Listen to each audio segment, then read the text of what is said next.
ආයුබෝවන් ඔබ අදත් එක්වන්නේ අද දෙරණ මධ්‍යහන ප්‍රධාන ප්‍රවෘත්ති විකාශය සමගින් ප්‍රථමයෙන් අවධානය ප්‍රවෘත්ති සිරස්තල වෙත. ගත වූ දිනේ කොවිඩ් ආසාදිත මරණ 6ක් වාර්තා වේ. වැඩිහිටි නිවාසයක අයෙකුත් ඒ අතර. මුඛ ආවරණ පැළඳ කතා කරන්නයි කතානායකගෙන් මන්ත්‍රීවරුන්ට උපදෙස්. ගරු මන්ත්‍රීතුමාලා මුව ආවරණ පැළඳගෙන ඉන්නවා නම් හොඳයි කියලා කියන්නේ. රංජන් බ්‍රාමනායකගේ පාර්ලිමේන්තු මන්ත්‍රී අසුන අහිමි වන බව නීතිපති පාර්ලිමේන්තු මහලේකම්ට දැනුම් දෙයි. අකණ්ඩව දින 14ක් හුදකලාව තිබූ ප්‍රදේශවල විදුලි බිල්පත් ගෙවීමට මාස 6ක සහන කාලයක්. බිල්පත් දිනයේ සිට මාස 6ක සහන කාලයක් ලබා දීම සහ සැපයුම් විසන්ධි නොකිරීමට තීන්දුව කරලා තියෙනවා. කොවිඩ් මර්ධනයෙන්වත් බෙදා හැරීම විෂමතා සහිතයි. බලවත් වටවලට ලෝක සෞඛ්‍ය සංවිධානයෙන් විවේචනයක්.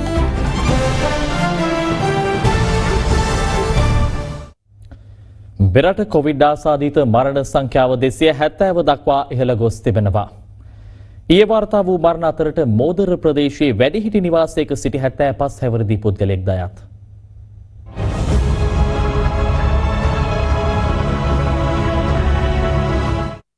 දිස්ත්‍රික්ක 23කින් කොවිඩ් ආසාදිතයින් 674 දෙනෙකු ඊයේ හඳුනා ගැනුණා. කොළඹ දිස්ත්‍රික්කයෙන් හඳුනාගත් ආසාදිතයින් 197 දෙනා අතරින් වැඩිම ආසාදිතයින් වාර්තා වුණේ නාරාහෙම්පිට ප්‍රදේශයෙන් වන අතර එම ගණන 29ක්. ගම්පහින් 165 දෙනෙකු ආසාදිතයින් ලෙස හඳුනාගත් අතර මීගමුව ප්‍රදේශයෙන් පමණක් ආසාදිතයින් 49 දෙනෙකු හඳුනා ගැනුණා. කුරුණෑගලින් 54ක්, ගාල්ලෙන් 37ක්, රත්නපුරින් 33ක්, මාතරින් 24ක්, මහනුවරින් 22ක්, කළුතරින් 20ක් හා තවත් දිස්ත්‍රික්ක 14කින් ආසාදිතයින් 75 දෙනෙකු වාර්තා වුණා. විදේශයන්ගේ සිට පැමිණි ශ්‍රී ලාංකිකයින් 47 දෙනෙකුද ඊයේ හඳුනාගත් ආසාදිතයින් අතරට අයත්. තවත් මරණ 6ක් වාර්තා වීමත් සමග මෙරටින් වාර්තා වූ කොවිඩ් ආසාදිත සමස්ත මරණ සංඛ්‍යාව 270ක් දක්වා ඉහළ ගොස් තිබෙනවා. කොල්ලුපිටියේ පදිංචි 63 හැවිරිදි කාන්තාවක්, මට්ටක්කුලේ පදිංචි 80 හැවිරිදි පුද්ගලයෙක්, මෝදර වැඩිහිටි නිවාසයක මියගිය 75 හැවිරිදි පුද්ගලයෙක් ඒ අතරට අයත්. දකුණු කළුතර පදිංචි 65 හැවිරිදි පුද්ගලයෙක්, දෙහිවල පදිංචි 63 හැවිරිදි පුද්ගලයෙක් හා රත්නපුර පදිංචි 65 හැවිරිදි පුද්ගලයෙකුද නව මරණ ලෙස වාර්තා වුණා. මේ දක්වා මෙරටින් වාර්තා වී ඇති සමස්ත කොවිඩ් ආසාදිතයින් ගණන 53750ක් දක්වා ඉහළ ගොස් තිබෙනවා. ඒ අතරින් 45820 දෙනෙකු සුවය ලබා සිටින අතර 7660 දෙනෙකු තවදුරටත් ප්‍රතිකාර ලබනවා. මේ දැනට ආසාදිතයන් හැටියට ඉන්න 7660 දෙනාත් අතරිමුත් 3100ක් පමණ සංඛ්‍යාවක් වාර්තා වන්නේ රෝහල්වල, ඉතුරු 4800ක 900ක සංඛ්‍යාවක් දැනට ප්‍රතිකාර ලබන්නේ අතරමැදි නැත්නම් ත්‍රිවිධ හමුදා විසින් නිරෝධායන මධ්‍යස්ථාන වශයෙන් පවත්වාගෙන ගිය ස්ථාන පරිවර්තනය කළ දින අතරමැදි ප්‍රතිකාර මධ්‍යස්ථාන වශයෙන් ඒ වගේ තමයි මේ ආකාරයේ ප්‍රතිකාර ලබන්නේ. ඊයේ දිනේත් කුවේට් රාජ්‍යයෙන් 300කට ආසන්න සංඛ්‍යාවක් ඇතුළුව 500කට අධික සංඛ්‍යාවක් ඊයේ දිනේ ශ්‍රී ලංකාවට රැගෙන අවිලා තිබ්බා.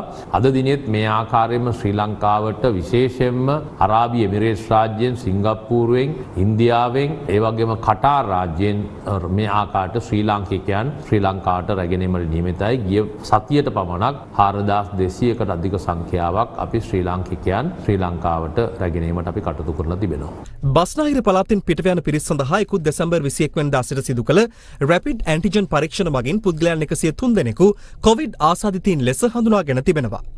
ඊයේ දිනේදී පමණ ආයතන 10කට ආසන්න සංඛ්‍යාවක් පරීක්ෂාවට ලක් කර තිබෙනවා. මෙසේ පරීක්ෂාවට ලක් කර තිබෙන්නේ අදාළ සෞඛ්‍ය ආරක්ෂිත ක්‍රම අනුගමනය කරන්නේ දැයි සොයා බැලීම සඳහා ආයතන 122ක් පමණ එවැනි කිසිම සෞඛ්‍ය ආරක්ෂිත ක්‍රමයක් අනුගමනය නොකරන බවට පෙනී ගොස් තිබෙනවා. ඒ අනුව මෙම ආයතන 122 පරිපාලකයින්ට විරුද්ධව නිරෝධායන රීතීන් යටතේ කටයුතු කරනවා. මේ මෙහෙයුම පටන් ගන්නු ලැබුවේ පසුගිය ජනවාරි 5 වෙනිදා. මේ දක්වා මෙවැනි ආයතන 1004ක් පමණ එම සෞඛ්‍ය සිරිත් අනුගමනය නොකරන බවට පෙනී ගොස් තිබෙනවා. මෙම ආයතනවල කළමනාකරුවන්ට එරෙහිව නිරෝධායන රීතීන් යටතේ නඩු පවරනවා. පාර්ලිමේන්තු මන්ත්‍රීවරුන් සිව් දෙනෙකුට කොවිඩ් වෛරසය ආසාදනය වූ බවට තහවුරු වීමත් සමග මෙම සතියේ පාර්ලිමේන්තුව පැවැත්වෙන්නේ අද සහ හෙට පමණයි.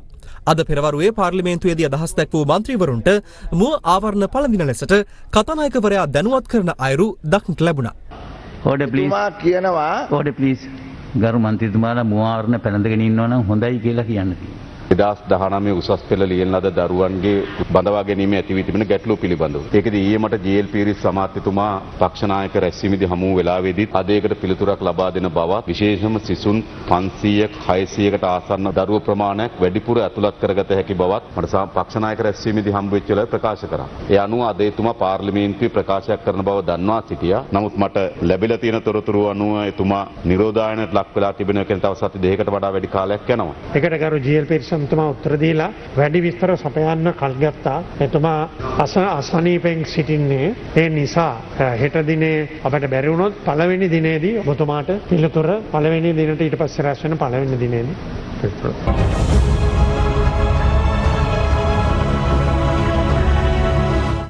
කොවිඩ් වසංගතයට එරෙහි එන්නත් බෙදා හැරීමේදී ලොව බලවත් රටවල් අනුගමනය කරන අසමතුලිත වැඩපිළිවෙල ලෝක සෞඛ්‍ය සංවිධානයේ විවේචනයට ලක්ව තිබෙනවා. කොවිඩ් ගෝලීය වසංගතය පාලනයට නැවුම් අපේක්ෂා කරමින් එන්නත් කිහිපයක් භාවිතයට ගැනීම ආරම්භ කෙරුණේ ගෙවුණු වසර අවසන් භාගයේදී. කෙසේ නමුත් තවමත් එම එන්නත භාවිත කරන්නේ වඩා දියුණු රටවල් කිහිපයක් පමණයි. එන්නත් ගොඩගසා ගනිමින් තම රටවැසියන්ට පමණක් එන්නත් ලබා දීමට ලොව ධනවත් රටවල් කටයුතු කිරීම ලෝක සෞඛ්‍ය සංවිධානයේ ප්‍රධානී ටෙඩ්රෝස් ඇඩිනම් ගෙබ්‍රියාසිස්ගේ දැඩි විවේචනයට ලක්ව තිබෙනවා.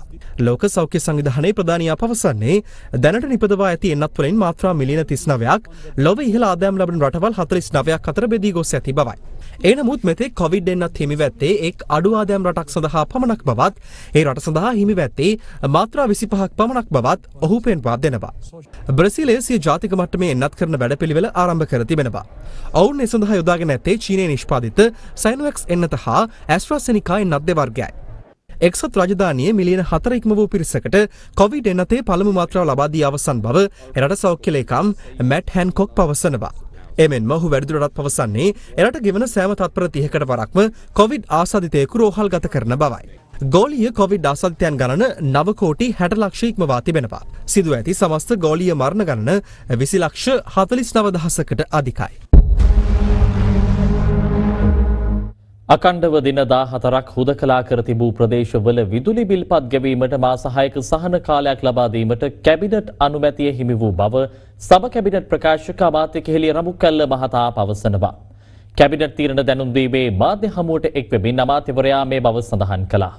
මසංගත තත්ත්වයේ හේතුවෙන් බලපෑමට ලක් වී ඇති විදුලි පාරිභෝගිකයන් සඳහා සහනයක් ලබා දීමට අදාළව විදුලි බල අමාත්‍යතුමා ඉදිරිපත් කරන ලද යෝජනා සහ එම මසංගත හේතුවෙන් බලපෑමට ලක් වී ඇති සංචාරක කර්මාන්තයේ නියුතු ආයතන වෙත විදුලි බිල්පත් සහ ජල බිල්පත් ගෙවීම සඳහා සහන සලසා දීමට අදාළව සංචාරක අමාත්‍යතුමා විසින් ඉදිරිපත් කරන ලද යෝජනා සැලකිල්ලටගෙන කටයුතු කිරීම පිණිස අමාත්‍ය මණ්ඩලයේ අනුමැතිය ලබා දීලා තිබෙනවා. අඛණ්ඩව දින 14කට වැඩි කාලයක් හුදකලා කර ඇති ප්‍රදේශවල ගෘහ වාණිජ සහ කාර්මික විදුලි පාරිභෝගිකයන්ට එම කාල සීමාවට අදාළව විදුලිපත් කළේ නිරවුල් කිරීම සඳහා බිල්පත් දිනේ සිට මාස 6ක සහන කාලයක් ලබා දීම සහ එතෙක් විදුලි පැස් සැපයීම විසන්ධි නොකිරීමට තීන්දුව කරලා තියෙනවා. ඒ වගේම දේශපාලන පරිගැනීම් පිළිබඳ පරීක්ෂා කර තොරතුරු ලබා ගැනීම සඳහා වන ජනාධිපති පරීක්ෂණ කමිෂන් සභාවේ තීරණ සහ නිර්දේශ මේ වෙනකොට ඉදිරිපත් වෙලා තිබෙනවා. ඒ පාර්ලිමේන්තුවට ඉදිරිපත් කරන්න බලාපොරොත්තු වෙනවා. අනිද්දා එහෙම නැත්නම් ජනවාරි 21 වෙනිදා අපි සංචාරකයන්ට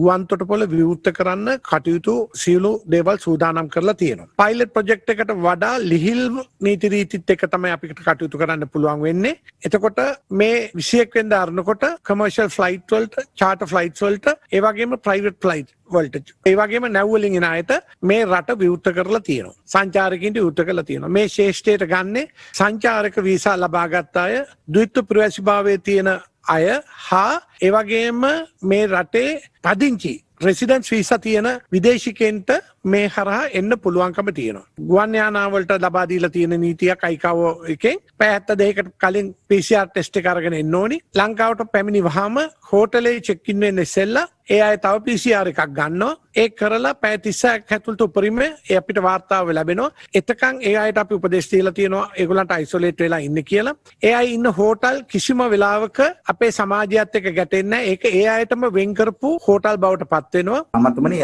ධම්මික පැණිය සම්බන්ධයෙන් පහුගිය කාලේ ආందోලනාත්මක ලෙස කතාබහට ලක් වුණා. හැබැයි දැන් සායනික පරීක්ෂණය සඳහා සති 2කට කලින් අවසරයක් ලැබිලා තියෙනවා. මේ වනතෙක් කිසිම ප්‍රතිඵලයක් පිළිබඳව සඳහනක් කරලා නැහැ රජයෙන්. ඒ වගේම වාර්තා වෙනවා මේ සම්බන්ධයෙන් කරන සායනික පරීක්ෂණ වලට විවිධ බාධාවන් තියෙනවා කියලා විශේෂයෙන්ම රෝගීන් යොමු කිරීමේදී යම්කිසි ආකාරයකින් ප්‍රමාදයන් සහ විවිධ බාධාවන් සිද්ධ වෙනවා කියලා. මේ සම්බන්ධයෙන් දැන් සති දෙකකට වැඩි කාලයක් ගතලා තියෙද්දි මොකක්ද තීරණය?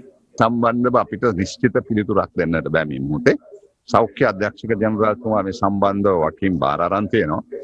මම විශ්වාස කරනවා ඉතිරි දැන් අර සායනික ප්‍රතිඵල සහ අනිකුත් ප්‍රතිඵල ඔවුන්ගේ ප්‍රවෘත්ති දෙපාර්තමේන්තුව හරහා එක්ක අපිට දැනුම් දුන්නොත් අපි කතා කරන්න මේ මොහොත වෙනකොට අපිට තාම මේ සම්බන්ධව වාර්තා වෙලා නැහැ. Now we see in today's paper that Minister P.R. Nishantha, who actually tried this pannier, seems to have been infected by the virus, and also some local councillors in Kegol, and his entire family had taken the pannier and also tested positive. This appeared in yesterday's paper. Look at even the vaccination. There are cases where the people who have taken the vaccination, who says that 94% is success, is being infected. So therefore, it is not a clear, clean proof of being out of it. Even if you take the vaccine, so as this, I'm sure with regard to this pannier, I think we need to go into more details about it. And I don't think the government is promoting that. Every individual has the right to take precautionary measures. But on the other hand, the government has not forced or, officially is permitting to use this or promoting it. That's our position. සිරදඩුවම් නියම වී සිටින පාර්ලිමේන්තු මන්ත්‍රී රංජන් රාමනායක මහතාගේ පාර්ලිමේන්තු මන්ත්‍රී අසුන අහිමි වන බව නීතිපතිවරයා පාර්ලිමේන්තු මහලේකම්වරයාට දැනුම් දී තිබෙනවා. අධිකරණයට අපහාස කිරීමේ චෝදනාවට වරදකරු වීම හේතුවෙන් රංජන් රාමනායක මන්ත්‍රීවරයාට සිව් වසරක දඬුවම් නියම කෙරුණා. රංජන් රාමනායක මහතා අධිකරණයට අපහාස කිරීමේ චෝදනාවට වරදකරු වීම හේතුවෙන් ශ්‍රේෂ්ඨාධිකරණය විසින් පසුගියදා සිව් වසරක සිරදඬුවම් නියම කළා. සිරදඬුවම් හිමිවීමත් සමග මහතාගේ පාර්ලිමේන්තු අසුන සම්බන්ධයෙන් පාර්ලිමේන්තු මහලේකම්වරයා නීතිපතිවරයාගෙන් කරුණු විමසා තිබෙනවා. එම කරුණු විමසීමට අනුව නීතිපති දපුළුද ලිවේරා මහතා විසින් ඊට අදාළ දැනුම් දීම ඊයේ සිදු කළා. ඒ අනුව ඔහුගේ පාර්ලිමේන්තු මන්ත්‍රී දුරේ අහෝසි වූ බව නීතිපති දපුළුද ලිවේරා මහතා විසින් පාර්ලිමේන්තු මහලේකම්වරයා වෙත දැනුම් දී ඇති බවයි නීතිපතිවරයාගේ සම්බන්ධීකරණ නිලධාරිණී රාජ්‍ය අධිනීතිඥ නිශාරා ජයරත්න මෙනවිය පැවසුවේ. මේ අතර අද පාර්ලිමේන්තුවේදීත් රංජන් රාමනායක මහතාගේ මන්ත්‍රී දුරේ සම්බන්ධයෙන් අදහස් පළ වුණා. ආණ්ඩුක්‍රම ව්‍යවස්ථාවට අනුව රංජන් රාමනායක මන්ත්‍රීතුමාගේ පාර්ලිමේන්තු අසුන කිසිම අවස්ථාවක හිස් නොවන බව අපි පැහැදිලිව ප්‍රකාශ කරනවා. මැතිවරණ කොමිසමේ ස්ථාවරය එසේ තිබෙද්දී ඇයි අද දවසේ රංජන් රාමනායක මැතිතුමාව මේ ගරු සභාවට කැඳුවේ නැත්තේ කියන කාරණාව ගැන මම ඔබතුමාගෙන් අහන්නට කැමතියි. ප්‍රේමලාල් ජයසේකර මැතිතුමාගේ නඩුවේ අපැල් අධිකරණය පැහැදිලිව කිව්වා පාර්ලිමේන්තුවේ වාඩි කිරීම ඔබතුමාට අයිති කාර්යයක්. ඒකට කිසිම අධිකරණයකට බැදියත් වෙන්න බෑ. අපේ ලක්ෂ්මන් කිරියල්ල විපක්ෂයේ සංවිධායකතුමා කටින්ද දන්නේ නැහැ මේවා කතා කරන්නේ. දැන් අද ඔබතුමා ප්‍රේමලාල් ජයසේකර මන්ත්‍රීතුමා මේ පාර්ලිමේන්තුවට ගෙන එක පිළිබඳ ඇගයීමකට ලක් කරනවා. ඔබතුමාගේ හොඳ කියනවා. ඒ විදිහට මේක අනුගමනය කරන්න කියනවා. ඔය කියපු කිරියල්ල මහත්තයාම තමයි ප්‍රේමලාල් ජයසේකර මහත්තයා ගෙනාපුමත් ඔබතුමාට ඉතාම පහත් විතර මේ පාර්ලිමේන්තුවේ මේගොල්ලෝ කතා කරා. ඊළඟට අපේ සුවන්දිරන් මන්ත්‍රීතුමා මේ තමයි උසාවියේ ඉන්න දක්ෂම ජනාධිපති නීතිඥතුමා. අහිංසක රංජන් රාමනායක මහත්තයාට නඩුව දාන්න කියලා හිරේ ආවපු නීතිඥතුමා.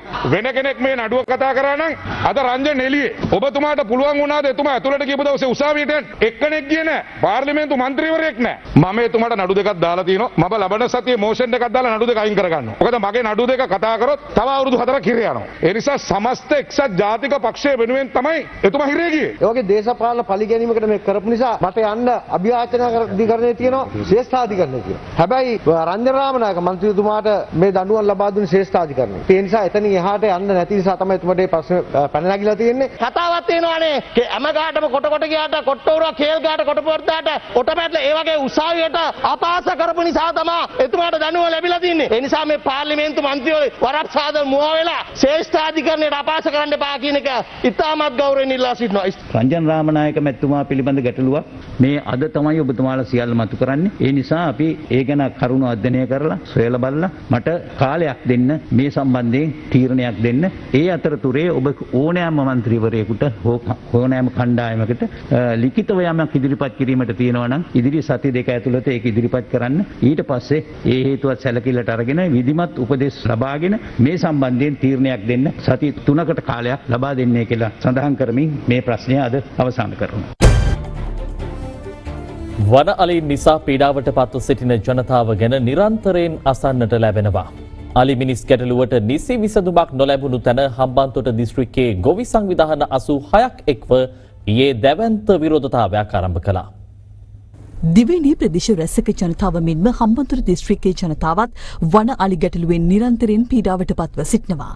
දිනින් දින ඉහළ යන අලි මිනිස් ගැටලුවට විසඳුමක් නොලැබුණු තැන ගොවි සංවිධාන 86ක නියෝජිතයන්ගේ සහභාගීත්වයෙන් සූරියවැව වල්සපුගල ප්‍රදේශයේදී ඊයේ විරෝධතාවක් ආරම්භ කිරීමට නියමිතව තිබුණේ සෞඛ්‍ය නීති රීතිවලට අනුගත වෙමින්. එහෙත් පවතින COVID-19 තත්ත්වය හමුවේ සෞඛ්‍යාරක්ෂිත ක්‍රමවේදවලට අනුකූලව පොලිසිය සහ සෞඛ්‍ය අංශ විරෝධතාව නවත්වන ලෙසට දැනුම් දී තිබුණා.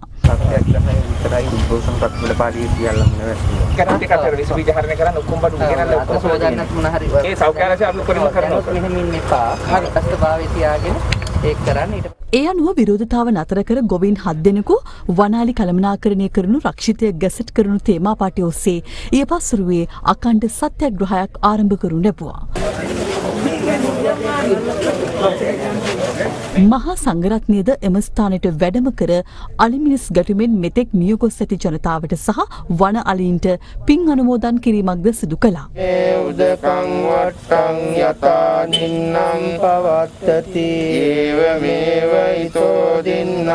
මේ අතර ගොවින් ආරම්භ කළ සත්‍යග්‍රහය අද දෙවන දිනටත් ක්‍රියාත්මකයි. අද පෙරවරුවේ ප්‍රදේශයේ ස්වාමින් වහන්සේ නමක්ද සත්‍යග්‍රහයට සහාය පළ කරමින් එක් වුණා. කොරෝනා ප්‍රශ්නයටත් වඩා මේ ප්‍රදේශ මිනිසුන්ට බරපතල ප්‍රශ්න බවට පත් වෙලා තියෙන්නේ වනාලි ප්‍රශ්නය. දේශපාලඥයෝ සහ නිලධාරීන් හිතුවක්කාරී විදියට මේ වන සතා ගැන හිතන්නේ නැතුව මිනිසුන්ගේ වගාබිම් ගැන හිතන්නේ නැතුව මේ කරපු සංවර්ධන වැඩවල ප්‍රතිඵලයක් විදියට අද වෙන විට වනාලින් ගැවසෙන්නේ මිනිසුන්ගේ සංවර්ධන බිම් ඇතුලේ තමයි වගාවල් ඇතුලේ තමයි අද මුළුමනින්ම කැලේ විනාශ වෙලා තියෙනවා. බලධාරීන් ඉල්ලා හිටිනවා වහාම ඉක්මනට මැදිහත් වෙලා මේ ගොයින්ගේ දැවෙන ප්‍රශ්නයට ඉතා ඉක්මනින් කඩිනම් විසඳුම් ලබා දෙන්න. Other Therana, Midday Prime. සම අනුග්‍රහය. අමරිකාවේ 46 වැනි ජනාධිපතිවරයා ලෙස ජෝ බයිඩන් හෙට දිනේදී දියුරුම් දීමට නියමිතයි. දියුරුම් දීමේ උත්සවය පැවැත්වෙන වොෂින්ටන් අගනුවර ආරක්ෂාව දැඩි කිරීමට ඇමරිකානු බලධාරීන් පියවරගෙන තිබුණා. අමරිකාවේ මීළඟ ජනාධිපතිවරයා ලෙස ජෝ බයිඩන් දියුරුම් දීමට නියමිතයි. ඒ දැඩි ආරක්ෂාවක් මැදේ වොෂින්ටන් අගනුවර කැපිටල් ගොඩනැගිල්ල ඉදිරිපිට පැවැත්වෙන උත්කර්ෂවත් උත්සවයකදී එහිදී මීළඟ උපජනාධිපතිනිය ලෙසින් ඉන්දිය සම්භවයක් සහිත කමලා හැරිස්ද දියුරුම් දෙන්නේ ඇමරිකාවේ කාන්තාවක් ලැබූ උසස්තම පදවියද හිමි කර ගනිමින්. සාම්ප්‍රදායික උත්සවයකින් ඔබට ගොස් මෙවර දියුරුම් දීමේ උත්සවය වෙනස්ම ස්වරූපයක් ගෙන තිබෙනවා. ඒ ට්‍රම්ප් ආධාරකරුවන් පසුගියදා සිදු කළ නොසන්සුන්කාරී තත්ත්වය සහ කොවිඩ් ගෝලීය වසංගතය හේතුවෙන් ඇමරිකාව මුහුණ දී ඇති අර්බුදකාරී තත්ත්වය සැලකිල්ලට ගනිමින්. ඩෙමොක්‍රටික් පක්ෂය නියෝජනය කරමින් ජය ලැබූ බයිඩන් හා කමලා හැරිස්ගේ දියුරුම් දීමේ උත්සවය සඳහා මෙවර සීමිත පිරිසක් පමණක් එක්වෙතැයි අපේක්ෂිතයි. සාම්ප්‍රදායිකව දුරෙන් ඉවත් වන ජනාධිපතිවරයා සහ ඔහුගේ බිරිඳද ඒ සඳහා එක්වන නමුත් මෙවර උත්සවය තමන් මගහරින බව ට්‍රම්ප් යෝල දැනටමත් දන්වා තිබෙනවා. එහෙත් උපජනාධිපති මයික් පෙන්ස් යෝල නිවේදනය කර ඇත්තේ තමන් උත්සවයට එක්වන බවයි.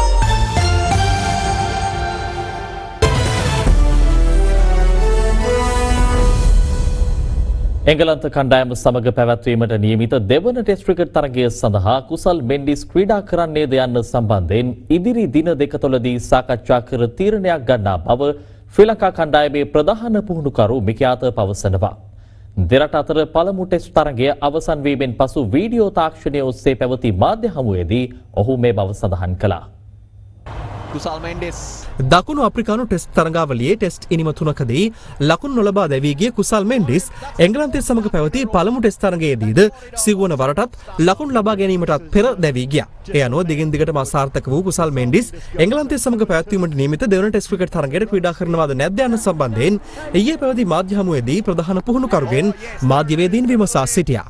I think Kusal Mendes is a wonderful player. I think Kusal Mendes will score a lot of runs in the future for Sri Lanka. I'll make a decision over the next. He's been under pressure, of course he has. You know, when you haven't performed, he you know, and we spoke long and hard about him playing in this Test match. We thought coming back into local familiar conditions might just trigger it for him. So that's a discussion that we'll have in the next day or two.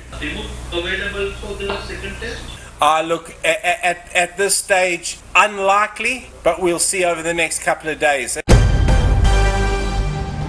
ඒත් සමගින් අද දෙරණ මධ්‍යහන ප්‍රධාන ප්‍රවෘත්ති විකාශය මින් නිමාවට පත්වෙනවා. ඔබට සුබ දවසක්.